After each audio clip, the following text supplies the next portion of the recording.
GangRadio.com.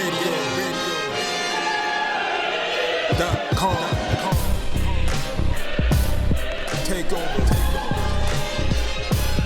Last mission. Final boss mode. Showtime, is so we'll have a Showtime, and then that one has a pretty outstanding card, especially for Showtime. PBC and Showtime has been actually on point for a while now. Showtime's been putting in the work. Yeah, it's like it's always funny too. Like, let's dial back the props. Like, can these guys do this for like 6 months straight before we give these niggas a trophy and shit? Man, I just want them to have PBC on Fox and Showtime be on point, because usually it's always one or the other with them. Or if it's not Fox, it's FS1. If FS1 is not on point, it's Showtime. Like, high school. What's that? That's the thing. You want both your kids to graduate high school. Yeah. Like right now, it's like PBC is like making sure one kid graduate high school, and the other kid is just like trying to get out of juvenile detention. Facts. You know what I'm saying? So it's just, we just want. Showtime has a streak going right now, and hopefully they continue it. And this triple header now, it definitely has a lot of interesting fights on there. Particularly.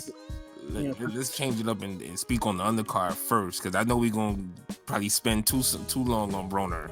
Of course, because this undercard is kind of lit too. Yeah, the undercard. The first fight, the opener, is Robert Easter Jr. versus Ryan Martin. Now, Robert Easter has been blowing hot and cold ever since he got beat down by Mikey Garcia. Can we agree that he got beat down by Mikey Garcia, by the way, guys? Yes. He lost that clearly. Yeah. I mean, you're not going to get any argument from me. Yeah. So no way was that a close fight. Like, if you give Easter more than 3 rounds, shit, that might be too many. I think 3 is exactly how many. Yeah. Yeah, and we're not going to take you serious if you got more rounds than that. Saying, but then after that, though, dude had probably one of the worst. After I had one of the worst fights I've seen in my life against Francis Barthelemy. It was horrible. It seems like everybody has their worst fights against Bartholomew, though. Now, usually, this one was super bad. Like, I mean, Victor Pastor made fucking Touch of Sleep and Chris Bird look like Gotti Ward. Nah, that was so bad. I fell asleep halfway through. That was horrible. And I was pissed, and it was also weird too, because Victor Postol was on the co-main, and he had a better entertaining fight than these two. And I was just like, what the fuck am I watching? Like, I was so pissed at this. And Robert Easter too, like, he knew this fight was trash, because he was saying on his social media, he was like, yeah, I fucked up. I'm sorry. You know what I'm saying? And then he had a fight against Granados, which wasn't too bad. That was his last Granados fight was actually entertaining. That was a good, solid fight. It was a good. Too bad. Too bad just sound like it was less than mid. Like, it was alright. Like, that was a good, solid fight, bro. Well, that might be because I was still mad, because I was actually awake and I watched the whole Barthelemy fight, pissed. That's what I'm saying. Yeah. See, that's the thing, and that shit takes over to the next fight. Yeah. And and Bradley was fighting Provodnikov all crazy and shit. Yeah. Because of people like you who, it was a better fight. It was okay. Like, dude, it was like a fight of the year. What the fuck are you talking about? But Robert Easter, though, like, he's been kind of like, I don't know what he's been doing, but at least now he's trying to get back in the picture. And at least with a fight like this, he's actually like, this is like an all Ohio fight too. I think Ryan Martin is also another Ohio cat. Ryan Martin, though, he was in the WBSS tournament. He faced Josh Taylor in the opening round when he was undefeated, and got impressively beaten up by Josh Taylor. That wasn't even a thing. Like, he really got beat up by him. Like, I thought it would be more competitive than that, but Josh Taylor, I think, showed a different level that night. So then since then, like, he's had a couple. I think he was away for like 2 years, and then he had a couple of fights last year, on local cards.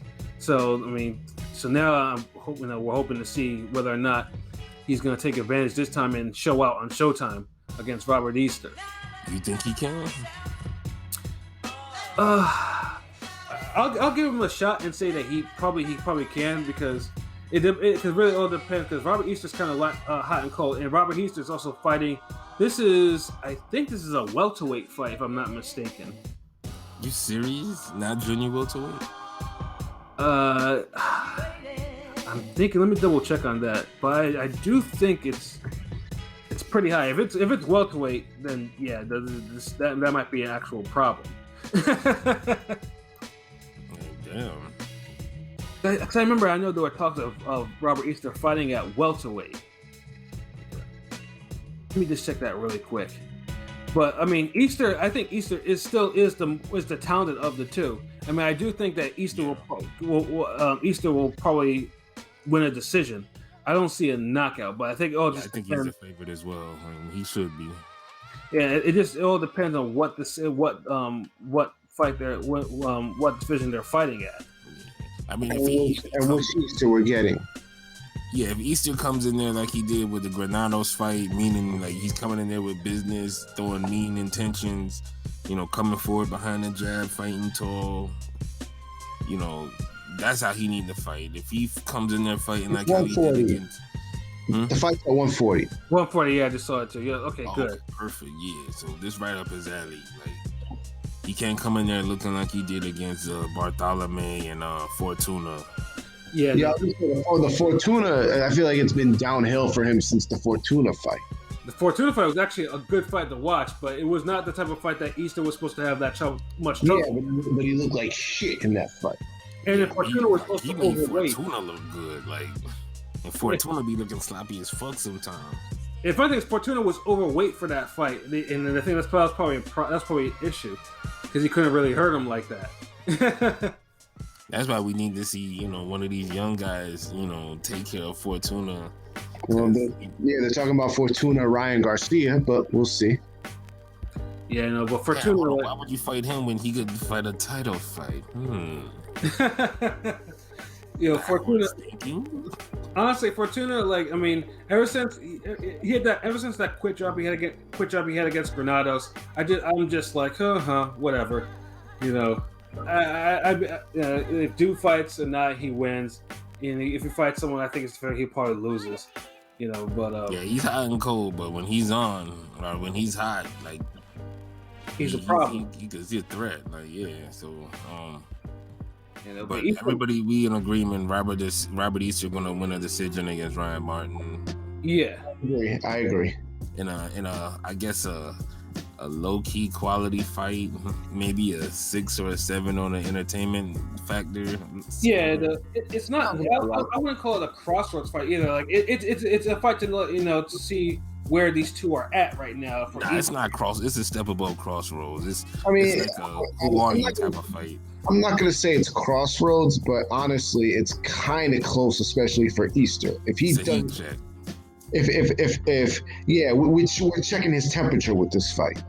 If he doesn't show up for this one, then it might be even really crossroads. Because the Granados fight was long enough to where some people might forgot about that. Yeah. And Easter needs to remind us, like, hey, look, I've been looking good for a little minute now. Hold on, like.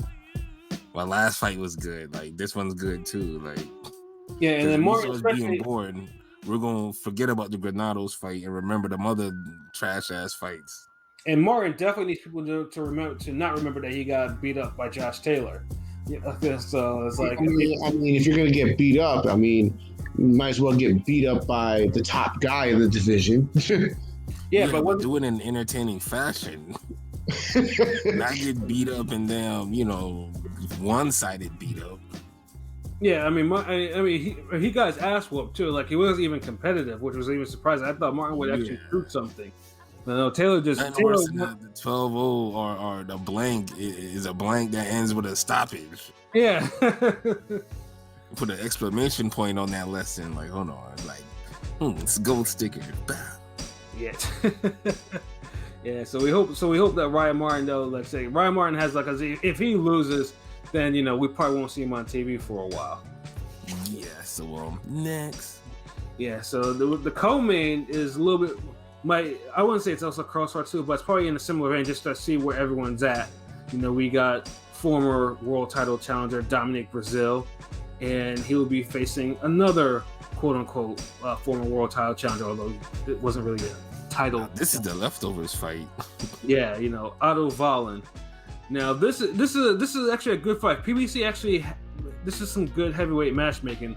Like, because this is the type of fights that we want because they have heavyweights. Who got promoted after making this fight? What's that? Who got promoted after making this fight? Somebody did. What I'm saying? This fight low key almost sounds too good coming from PBC. I'm saying, Brazil. Obviously, I think the last time we saw him fight was when he got leveled by Deontay Wilder. Oh no, that was the last time we saw him fight, or that was the last time we saw him in the ring. You know what? Let me double check that because I think you don't get it. I'm being an asshole. Oh, I thought you were being literal with that shit. Because the last time we saw him in the ring, we didn't really see him fight, but we saw him in the ring. Yeah, we did. Or he tried to fight. He tried to. The fact that he had wobble Wilder with one of the rare one punches he landed and threw, it just and then he got highlighted and memed like crazy. I mean, after being there watching his unspectacular knockout of Negron, I was like, you know what? Good riddance afterwards. So you were there, huh? Yeah, I was there for that, and it was the most unspectacular knockout I've seen in a while. Damn. Well, I'm not gonna say I met Brazil back in 2016. Like he was cool, because we were at a restaurant or whatever, and he was with his peoples, and he was happy that people actually recognized him. I think I got a picture with him somewhere. I talked to him. He does come across like a cool dude, like the solid dude. I'm sure he's a cool guy, but watching him. I'm sure he's a cool guy, but watching him fight is like a chore. Yeah, not all the time. Not all the time. His fights. I feel like it's a lot of times, more often than not. Recently, his last couple fights have been aside from the Wilder, because that wasn't enough. That wasn't long enough to be a chore. But the one before then were quite chorey. Nah, this is the thing. Like management and him getting fights ruined Brazil's career. Like. Brazil was the type of guy he needed to be fighting 4 and 5 times a year. Mm-hmm. That keeps his weight down. That keeps his technique on point, flowing. Like he does a lot of good things in the ring. It's just him being stretched along. One fight every damn 12 months type shit. He's not gonna improve. And then his toughness was getting him along through a lot of fights. Yeah, I don't know. His wins just are very most unspectacular. He always wins in the most unspectacular fashion. Like strong tough guys usually do. Like that's the thing. It's like it's almost like he was the Joe Joyce before Joe Joyce to me. Like, well, except unspectacular looking guy. Well, except he didn't have a chin like JoJo's, because I remember Dude was getting his shit rocked by like Amir Mansour. Yeah, I was gonna say Mansour was rocking him around. Mansour could hit though. Yeah, he could, but he was, and then he had that other slugfest that was on that shitty ass Swift versus Guerrero card, the opener. I forgot who he fought. But was that Uzagbe or something like that? Yeah, the one where he came back like he was. Yeah. Yeah, that one was a pure slugfest. Yeah, and then the Molina fight, which I'll forget about that. Yeah, yeah, but I mean, he is also one of the few fighters that actually fought both Anthony Joshua and Deontay Wilder too. I think that's probably, and those are his only 2 losses as a pro. Yeah, I felt like he could have given him a better account of himself if he would just develop a little better. But as far as the fight with Valine, I don't think he's over in his head. Valine will probably be looked at as a favorite. Yeah, Valine, obviously, I think is probably the better boxer too. But Valine, of course, he raised his stock, by giving Tyson Fury all that he could handle. And scores be damned. The official scores, like he put a beating on Tyson Fury. enough. Like he bloodied him. Yeah, I don't know about that. And with some cheap shots along the way. Yeah, he did. He did. You know, dude purposely tried to rip that car. He thumbed him in the eye in the most blatant way. Like, wasn't even trying to hide it. Yeah, but Come on, he gave Tyson Fury a beating. See, that's the shit that be killing me with Pat. Like the whole extras, like I could get, you know, he gave Fury all he could handle. You know, Fury went life and death. But when you start saying a beating, nigga, what the fuck you think life and death is? a beating mean it seemed like Fury was like lucky he got out of the, like he was losing on the cards. Like nigga, he should Wilder have lost. himself out. He should have lost. That fight should have been stopped. He should have lost. You know, I've seen fights stop for the okay, on in that aspect you're right, but it didn't get stopped. So at the end of the day, it's not like Wallin won 5-6 rounds. Yeah, Wallin was close to getting stopped at the end himself. That's what I'm saying. Like, he won. He won that final round. He actually rocked Fury in that final round. I don't know what you're talking about. Like, he actually won that final round. I was hoping he was dropped it. The final round is not the final round itself, but he came close to getting stopped himself. Yeah, he was getting beat up in the later rounds. I thought he was game. I didn't see Wallin getting beat up in this fight. Like he was winded. He wasn't doing the beating up like that. Like, I swear you're overplaying everything Wallin did. Wallin was tough because the only thing that I was hoping, you know, that was kind of disappointed with Wallin is that, you know, he probably wasn't cardio wise wasn't really ready for that type of fight because with Fury's big ass leaning on him and shit and holding on for, you know, trying to zap. You try to make this fight sound like it was Holyfield Mercer, like. No, it definitely was not. That's, you know, but I mean, I will say this though, that fight. Wallin won more rounds in that fight against Fury than Wilder won in both his fights with Fury. To me. Yeah, he won 3 rounds. Personally, I thought Wilder won 5. I didn't think. I mean, I might give you 4, but 5 rounds? Nah. Yeah, I gave Wallin 4, but yeah.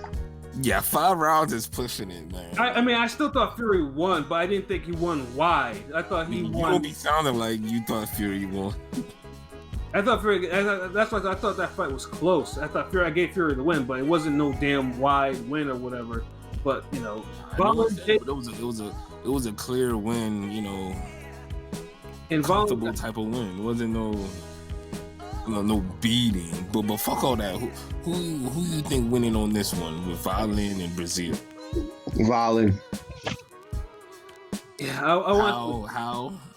Like what? Stoppage? What? Decision?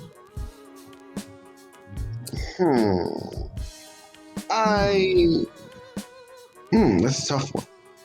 Yeah, it's hard for us. Because Wallin, like, I mean, his stoppages, like, he doesn't have any. If you don't beat the shit out of Brazil and you don't hurt him, like, he could definitely hurt you and fuck your shit up while you're in the process of beating him up. I mean, he fought. Was it Travis Kaufman his last time out? Yeah, he fought Kaufman, and that was a doozy to watch. Yeah, that was bag work. I don't think that counts. Like, we don't count Angulo. I say decision. Yeah. You know, and I think but I mean, I do think Brazil's power. I mean, Brazil, if anything, he does have power. Like, he does. I think Brazil could knock him out. I think if there's a stoppage, I think Brazil could catch him with something crazy or break his jaw, stop him. But I think the safe bet here is like Wallin decision. I think, you know, he'll outpoint him in a decent fight. Like, honestly, there's something about Brazil because Brazil, like, I mean, he's big and he's kind of sloppy at times though, but he is kind of explosive, and Wallin is not explosive. That's why this is something. I mean, if Wallin wins, I think it's going to be a decision. But I just think that Brazil can actually knock him out. He won't win a decision against him. I think so too. Like Brazil, like if the opening comes, like Wallin's on that level where Brazil can catch him. Yeah, and that's what I'm thinking more. Like, I mean, I want Wallin is the better boxer, but for some reason, I'm thinking Brazil will catch this dude. Because I'm not sold on Wallin's power like that. Yeah. I'm more sold on his boxing ability than his power. Like, I think his power is decent, you know, it's regular, but we know Brazil could crack. We know he's tough. Wallin, we know, you know, he could box, he can move. But yeah. Fuck it, I'm going with Brazil. Because it's just, I'm going with Brazil, and I think he'll probably knock him out maybe by like maybe by 8 rounds. I'll say that. I could see that happening, but I think he might start going too late in the fight, and then Wallin might hang on or bullshit his way to the end. So I think Wallin by like decision, but we might see like Brazil drop him hard or make him have some crazy moments somewhere. Because this is a 12-round fight too. So damn. Yeah, and Wallin does gas out. He does get tired. So yeah, that's the thing. So it's like I could see Brazil gets winded too. But Brazil be getting them second wins. He does, which is true. That's what I'm just thinking. Power kind of helps you get second win, because if you know like you got enough, like if you know you can hurt people, then it's like you kind of will yourself to damn get it together sometimes. Facts. The light hitting motherfucker never be having them second wins like that. Hell no. Well, what his second win gonna do? Make him run more? Like his head more? Nah. And this is something I noticed. Like it's just crazy. So I guess Wallin decision for me and King P, and a knockout for Brazil. For me. For Brazil for Pat. Yeah. Yeah, I mean, it's a good style clash to fight. I'm just hoping it's not one of the style clashes that we get struggle action, you know. But how Brazil actually fights, I don't think that's the case. Because you know, I mean, Dew will eat a jab to land what he needs to land.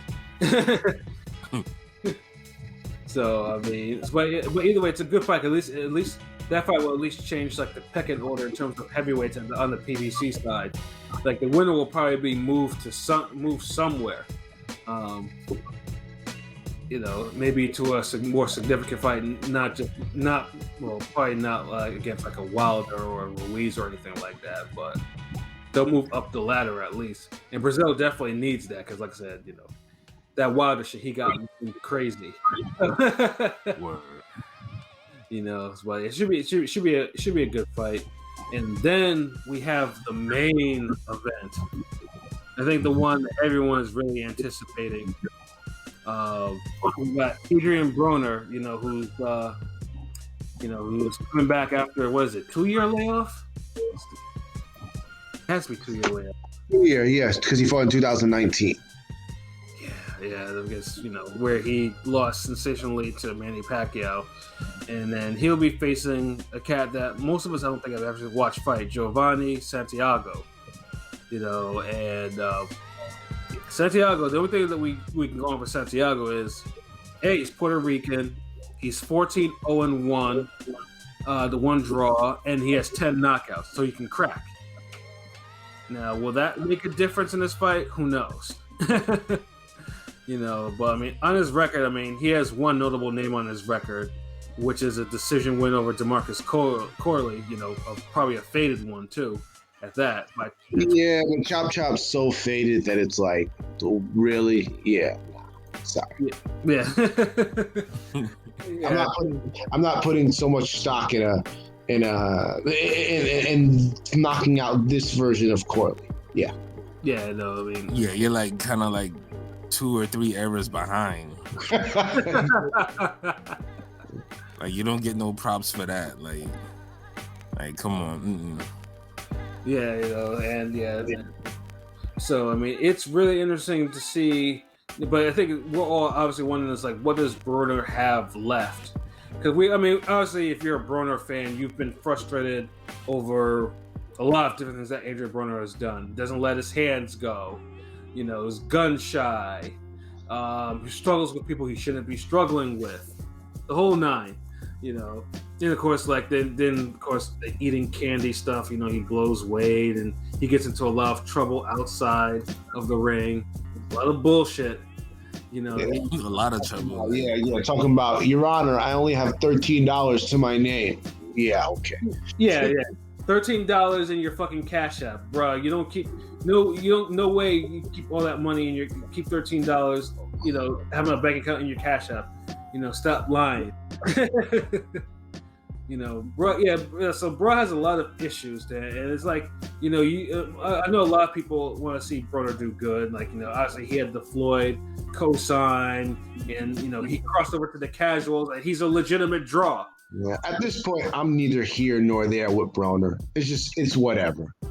Yeah, but It's just, I hope he wins at this point, but it's not one of those like, oh my god, like if he loses, I don't think I'll be too invested in like being upset or anything. It's like, oh well. Yeah, no, but because he has not won a fight in 4 years. 4 years. You know, and even then, I mean, his last fight, I mean, depending on how you feel, like it was against Granados. God, Granados is getting a lot of mention today. You know, and he won a split decision in that fight. And then he draw with Vargas. Yeah, in a fight, and he gave away like 5-6 rounds in that fight. You know, He didn't do himself no favors in that fight. No, yeah, I think that fight was just like, I mean, because I watched that cookup, people were pissed. It was like, yo, why'd you line that Mexican tee off on him like that? It was like, people were pissed at that fight. And then the Garcia fight, Garcia. The funny thing is too, Garcia got hurt by Broner a couple of times in the fight, but Broner would not follow up in that fight when he got him like kind of like hurt. And it's just the same. And in the Pacquiao fight, he just basically bullshitted and got rocked a couple times by Pacquiao. So it's just like, yeah. I mean, honestly, his last real true win is the actually feel fit fight. If we want to be 100 about it, and that was 2016. That was good Lord. I forgot about that fight, honestly. Yeah, and that was 5 years. And that was 5 years ago. Yeah. So yeah, Broner has had, I mean, for a guy who was a 4-division champion, like his career has been just absolutely crazy to watch. Frustrating, like I said, if you're a Broner fan, for sure. Yeah, hella frustrating. Yeah, because at his core, Broner has skill, but his discipline is not where it needs to be. His trainer, people have always told him like, he needs to change trainers. He hasn't done any type of doesn't make adjustments, doesn't do anything really. I mean, I think he's back with Michael Stafford. I don't think he ever left. I know he was with Kevin Cunningham for a minute, and that was with the Vargas fight, him and Tank together. Like, it's really on the Broner. I don't think a trainer is gonna fix Broner's problem. I think he's gonna have to come to the realization that he could do it. He wants it. He has the ability to conquer his demons and let his hands go, or box smart, or make the type of performance adjustments when he needs to make them. Right. I don't think any trainer's gonna get that out of him. Right, and it's funny because he's still relatively young. Like, he's not like, but he's 32. I think 31, 32, because he's like my age. Yeah, he's like 31. Yeah, that's young, nigga. We're our age. Yeah, he's 31. Yeah, so it's like, and he still has time. He still has time to actually try to write his career back to like a different path.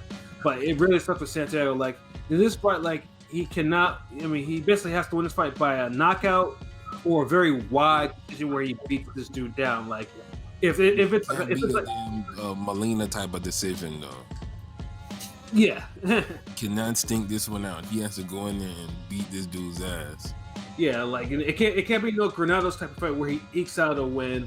And sure as hell can't be. If he gets knocked out by this dude or even knocked down, then I think people might forgive him if he's dropped and he stops the guy, but you can't be dropped and lose. Yeah, no. Stinker. Yeah, you can't have no Maidana ass type of losses. Like if that happens, then Broner's probably like through. you can't have like your whole Robert Easter and your whole crew and everybody fighting, and you the leader and you be taking L's, man. Like, yeah, and that's the thing with Broner too. Like Broner, his hindsight. I mean, he was one of the first fighters to actually, on this generation to actually, have promotions, actually have fighters in his promotions to actually hold belts and shit. Like, I mean, he had a legit squad. Like, he still do to me, but they still follow him. But it's just like, where's he at mentally to be? Yeah, because you have to win, man. Yeah, you gotta win. Like, no. So it's like, I mean, so what are we thinking, guys, with this fight? I mean, depending, like, I mean, if you guys have actually saw like a Santiago fight maybe on YouTube or whatever? I really haven't seen much of him, so. The only thing I'll say about Santiago is, dude is a puncher and he comes forward. So this is type of stuff that Broner has something that he. But Broner has a chin, so and I think Broner has a good chin and good enough defense that I don't see him getting knocked out. Not by this guy. Yeah, but the thing is, though, he has to let his hands go. Like, he can't be on full defensive mode, and not, because the biggest problem with Broner is like, defense to offense. He doesn't do that very well, So, at least he doesn't do it at the higher weights because this is a 140 fight. Yeah, he doesn't do that. No, he doesn't do that when he's at the higher level of skill. What's this guy's work rate like? If you know. What's that? Yeah, that's the question. What's this guy's work rate like? If you've seen enough of him, I haven't seen enough of him to. I can't really gauge his work. All I know is he will eat some shots. He comes forward like he's like he's not hard to find, but I couldn't really gauge it from the fight that I saw. I couldn't really gauge his work rate like that. Because guys with work rate always give Broner issues, but if this guy might have power. But even work rate and power, oh my God, that might be a win. Yeah. So Emmanuel Taylor gave Broner problems. Yeah, that wasn't supposed to be. Imagine if he had power. Yeah, I was gonna say, imagine if Emmanuel Taylor had power. Yeah, because I was looking at another L on that record. Yeah, that Taylor fight was actually that Taylor fight was pretty. That was a lit fucking fight. Yeah, that was a lit fight. Cause I was like, man, Taylor's really giving it to Broner. I mean, Broner had to come. I think he had to knock him down late in that fight. To really one of the last Broner clips or sequences that really impressed me. Like, yeah, it feels like we're talking about a whole different Broner, a whole different generation, different era.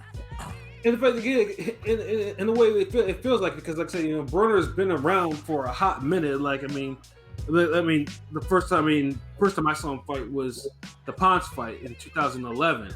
And I wasn't impressed by that fight at all.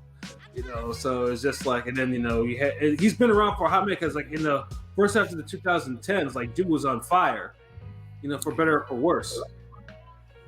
Dude. You know what? A lot of these boxers, I'm realizing the whole Cold War between Top Rank and PBC and all that shit, and the powers that be and HBO and all that shit, that hurt the fighters more than anything. Because with all those pieces involved, you couldn't get the right fights. You had to change the trajectories on certain careers. Couldn't get the right fights at the right time to really take guys to the next level. When was the Ponce fight? 2011. I was gonna say, because I think the first time I seen Broner was when he fucking waxed Jason Litzau in the first round. I'm trying to remember when that. Okay, so that was that was afterwards. Yeah, I think the Ponce was before that one. Oh. Yeah, because the Broner fight that was before the Ponce de Leon fight. Like you would probably have only seen him on like ESPN. ESPN, yeah. The Ponce de Leon was like the first world class stage, and appearance, and Broner. Looking back, like people underrate that performance because Ponce de Leon is no joke. First of all, yeah, no, I mean it's he's your step up fight. Ponce is one of his better wins. It might be like a top 3 win, really, if we want to be. It's just that he wasn't that dominant, but Ponce de Leon, to his credit, fought the right type of fight to beat Broner. That fight was like the Paulie fight before the Paulie fight. Nah. No, that fight was way closer than the Paulie fight. Paulie was a front runner in that fight. All he did was try to throw a gazillion light punching jabs on Broner in the first 2-3 rounds. After the fourth round, Broner had him figured out, walked him down. It was fucking making his head spin with counters. I mean, I thought Broner won that fight too, but damn, yeah. I mean, I thought it was close. Where in the Ponce fight, the Ponce fight was more than Broner. The Paulie fight was like the Guerrero fight for Danny Garcia. look good for like the first 4 rounds and people think you have a chance, and then you get your ass whooped the rest of the fight. Yeah, no, Ponce was actually tit for tat, going back and forth with Broner throughout the whole match. Like you had a lot of swing rounds, you had a lot of close rounds. Yeah, it was one of the fights that it depends close rounds in the Paulie fight. Yeah, and that Ponce-Broner fight depends on what you actually like. Did you like Ponce's activity, or did you like Broner's clean punching? Because Broner landed at a higher percentage, but Ponce landed more punches, and threw more punches. So it was kind of, I mean, I thought Ponce won a close one, but I thought Broner won a close one. Yeah, but that one judge that scored it like 9-1. Fuck him. That was not. He was on some other shit. Yeah, he was. Leon made Broner miss more than we're used to seeing Broner miss. He moved his head a lot in that fight. He did. And that's why like, I mean, result be damned, that's Ponce is one of Broner's better wins, and then obviously he had the Litzau fight. The Litzau fight was like the first of the highlights, when he went on his little, run, he started terrorizing people. Yeah, exactly. 130 and 135, where of course, he probably has his best victory, the Antonio DeMarco fight. That's his best career victory. I think we can all agree with that. Yes. Yeah. And then, goes up and then goes up 2 divisions to knock it to beat Paulie. Then I was gonna say, then right after DeMarco, he beat the shit out of Gavin Reese. I'm like, damn, that was a beating. There's people who complain that Gavin Reese hit Broner too many times. I remember people bitching him on it. Yeah, but I mean, I didn't notice with the way the punishment Gavin Reese was taking. I barely noticed. Yeah, me too. Like, yeah. But you weren't watching it through tinted eyes. Shit, I remember because I mean, if anything, because I know that was the main event. Because I think Jonathan Banks, Seth Mitchell 2 was the co-main for that fucking fight. Yeah. Oh gosh. Yeah, and I'm thinking like a Pusha T ad lib, like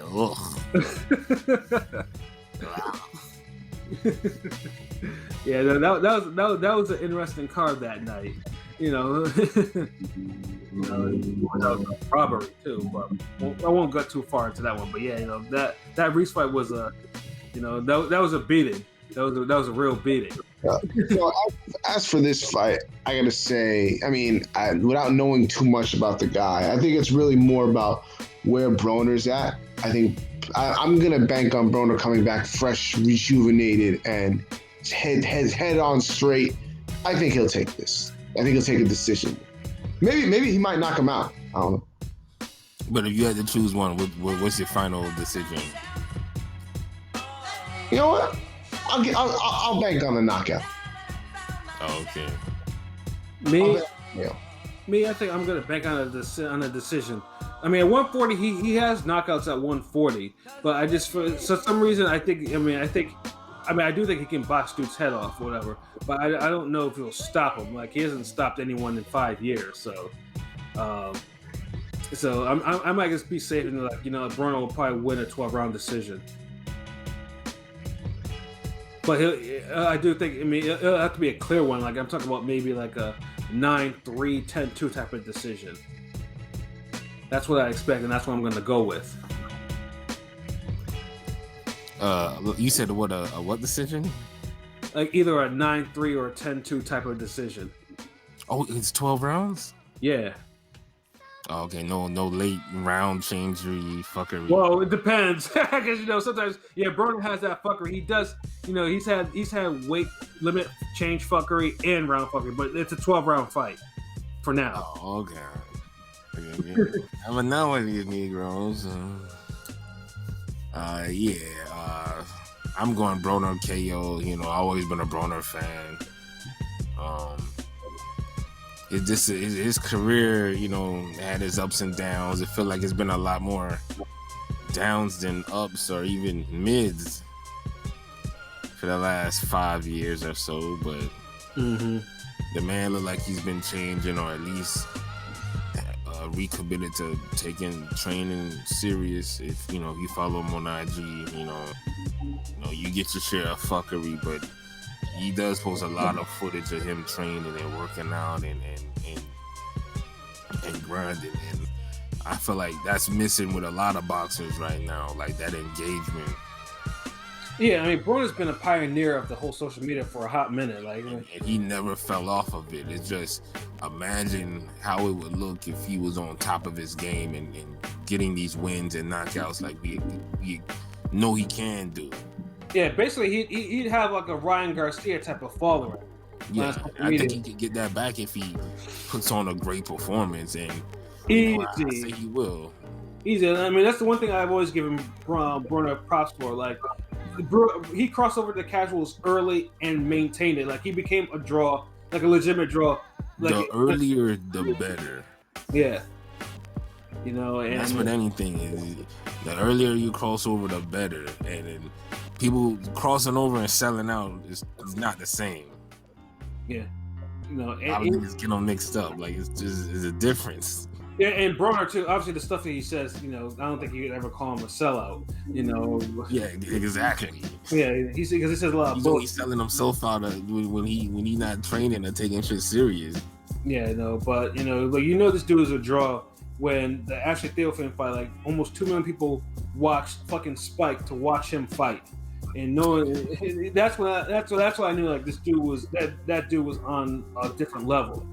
Because who the fuck would watch him? Who would watch him face Theophane on a Friday night? Friday night, right? Yeah, it was a Friday night. Yeah, and that shit popped a huge rating. In fact, why did Spike ever go out of the boxing business? They need to get their asses. They was just a good channel, period, for combat sports and boxing and UFC, all of that shit.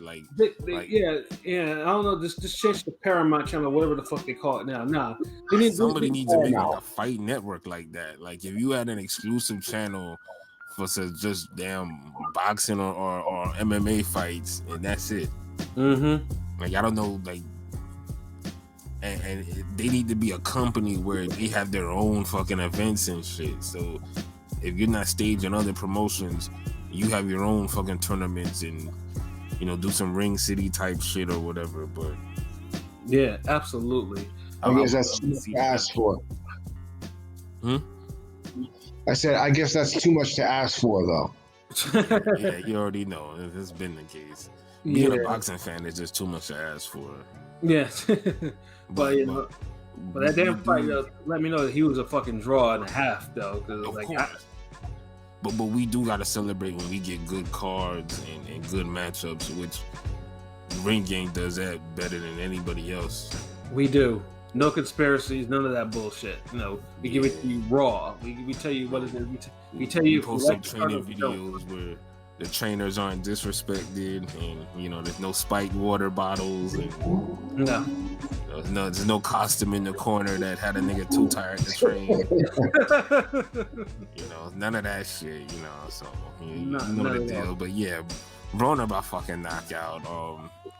I feel like 9-round knockout. That's what it is.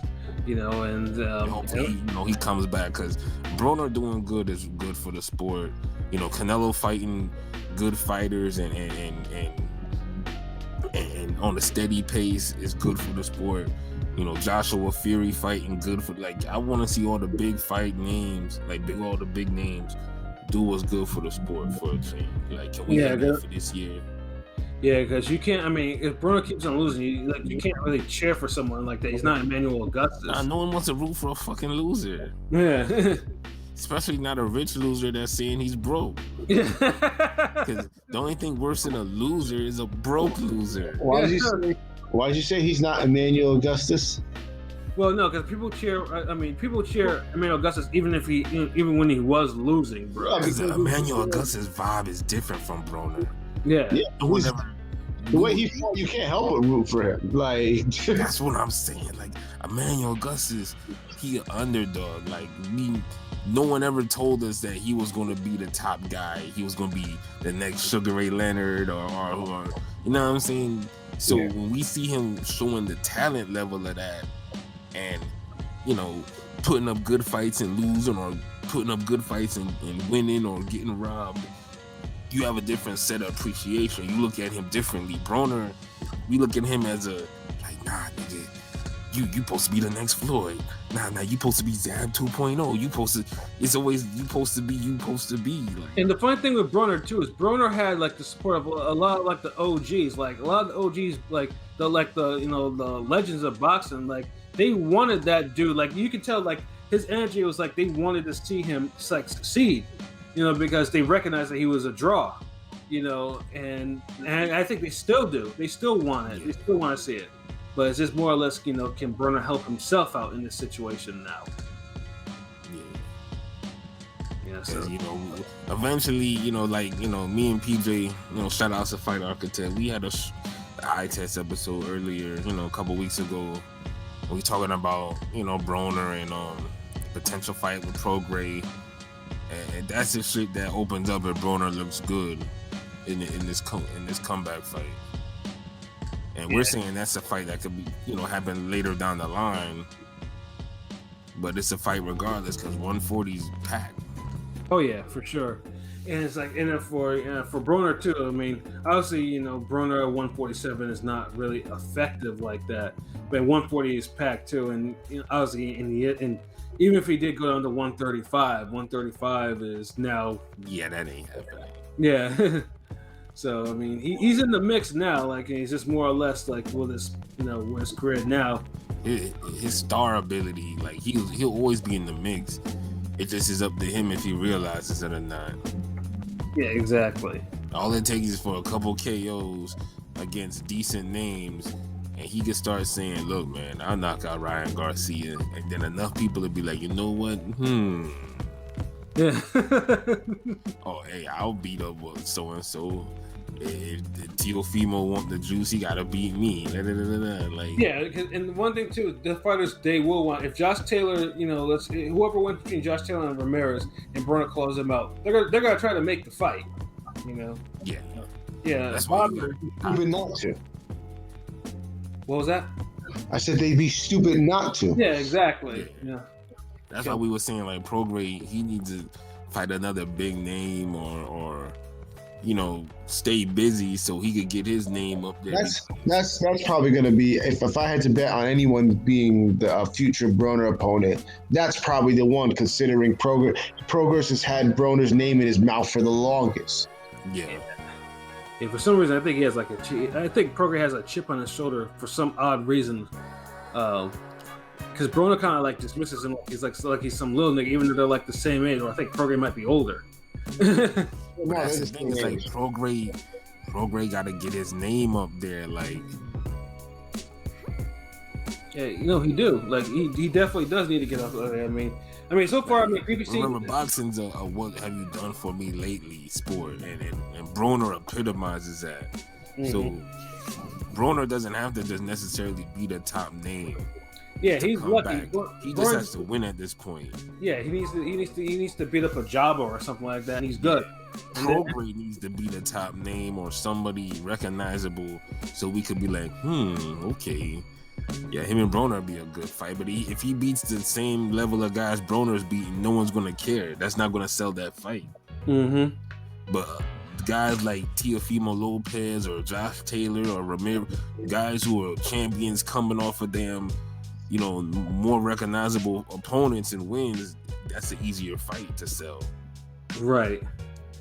So, you know, I don't want no one to be like, man, why you don't want to see a Prograde fight? Prograde, nah, that nigga cool. He can fight. Like, yeah, we y'all want. seen I got like a big artwork of dude. Like Yeah. I fucks with him, but I'm just talking about realistically, in the sport. Yeah, especially for boxing, we'll welcome it. Prograde a good dominant victory over somebody, and PBC has some 140 pounders, that he can actually try to get some good wins over. He needs to get him back into another good fight. Like a guy like Maurice Hooker already back into the he and the Ortiz fight coming up. Yeah, exactly. And he's the one that suffered a bigger loss, and he already back, with a tough opponent. Like that's the type of matchmaking you need to see from a guy like Prograde. Yeah, and Hooker was the one that actually bullshitted more on that fight with Prograde too. Exactly. So it kind of made Prograde look funny. Like, yeah, because but we'll see how it goes, man. Like Broner, I would love to see a damn Progress like Cepeda type shit. Yeah, I would too. Like I would see as Cepeda Broner. Progress Cepeda would be such a fire fight. Yeah, but I don't think Zepeda's. I think Zepeda's gonna be patiently waiting for a little bit, and as he should. Yeah, if I'm Zepeda, I'm waiting for that mandatory fight, like that title shot. Yeah, I did enough to get that. Yeah, he did more than enough. Hey, he's good. He did enough for two careers. Like. Yeah, he's good. Like if he wants to wait until he gets a title shot, that's fine with me. I get it. I'm just saying, like that would be such a great fight. I know it's not going to happen, but yeah, it would too. But the thing is, though, obviously if Cepeda loses, then it's mandatory. His shot is gone. Because you know how boxing is. Boxing, there's certain fights you can lose and you can't. You don't want to Dylan White yourself. Yeah, exactly. Protect that position. Yeah. Until now. I mean, obviously, if you get the belt, then you move accordingly. But you gotta let. Because I think Cepeda still needs to recover anyways from that fight. Fuck it. But 140 is definitely a top 3 division. Yeah, and then Broner could definitely be in the mix. Broner being in the mix with that, will make for some very interesting fights. Because Josh Taylor's gonna be moving up. Yeah, and then if he does get the 4 belts and he moves up, then them belts is gonna be all up for grabs. So so the time is now for Broner to actually put down a foundation to get because they'll trust me, they'll rank Broner 40 right now. Like I feel like Focus Broner. I feel like I'm talking about Focus Zab now. or Rooney Tyson. Flashback. You know how you got to put emphasis. You're on the message boards. And it's like, talking about Zab or Focus Zab. Because the Zab from the Baltimore fight, he's not going to beat Terrence Crawford. But Focus Zab from the Corey Spinks rematch, he would knock out Crawford in 10 rounds. And that all makes sense, which is sad. Yeah, I mean, so if we get like a Focus Broner, like he could clean up a lot of 140, like, or at least provide some good fights. So I'm definitely for it. So we all in agreement of Broner knocking this dude out, except Pat. Pat think we gonna get a Molina decision. Hating ass. No, I think Broner can knock him down, but that's why I'm giving him the benefit of a doubt that he'll win a clear decision and there'll be at least a knockdown or 2. Word. Yeah. So that seems to be it. Your boys want to wrap this up? I do. So final thoughts, man. I'll go first for one. Final thoughts. I'm definitely working on those prediction videos, the Broner video, as well as the Berchelt Valdez video. It's give or take about 85% done. Takes are 3 takes, I think, for each are recorded because I like to do different takes, and in the actual prediction part of it, it's all there. I'll probably do one more thing with it and then do my cleanup and everything like that. So it's gonna be good. And then once that, I'll start. Of course, I'll probably talk about Canelo Yildirim too. I started a Canelo Yildirim video and maybe a Forgotten Fate article. I think I picked the fight I want to do next, so it should be good.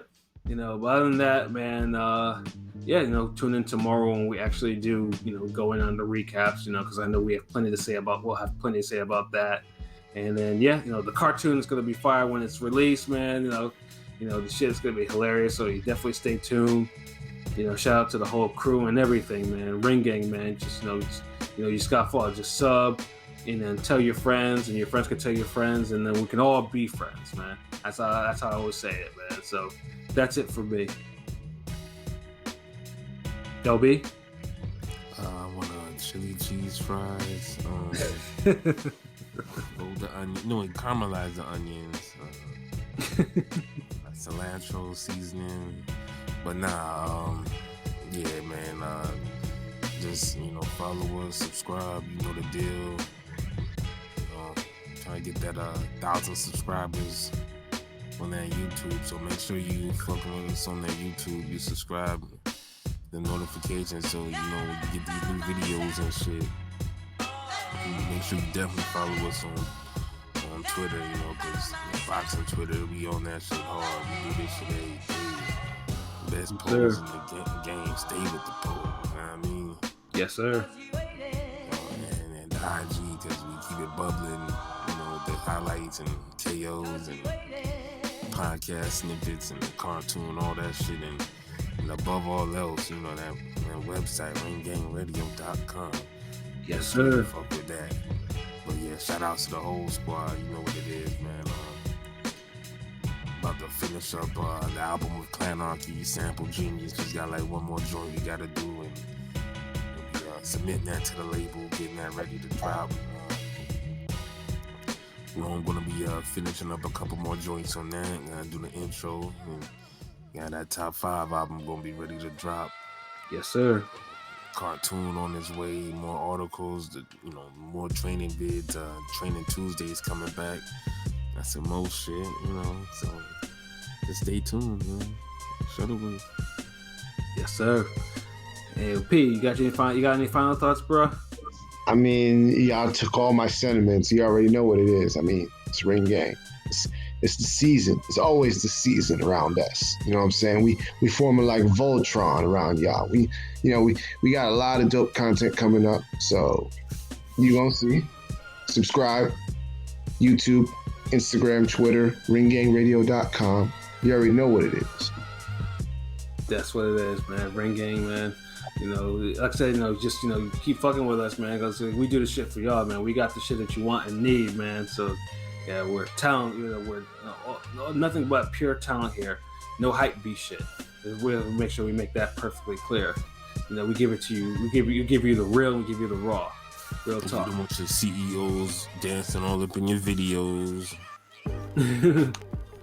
If you want cartoons to come with your podcast episodes, you want dope soul sample hip hop instrumentals on your podcast. You want all that fly shit, come to Ring Gang Records. Hey, that's real. Yeah, so for myself, Pat Scorpio, New England representative, for LB, Shuttleworth the God, the GOAT artist, for King P, Bodega P, this has been another wonderful episode of Real Talk. So until next time, peace.